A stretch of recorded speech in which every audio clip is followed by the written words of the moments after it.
Hey, my name is David, and today we'll be going over a few basics on how to use the parking climate system on the 2025 Volvo VNL.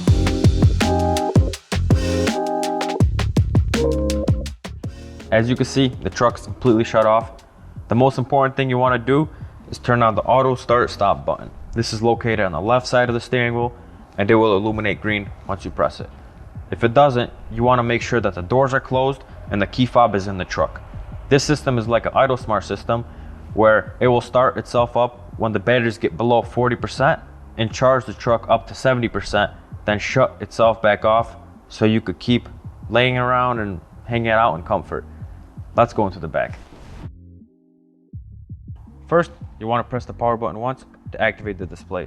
Then you press it again to activate the parking climate unit. Now you have the adjustability, temperature range, fan speed, and you also have auto option where you set the temperature you want and it'll automatically maintain it.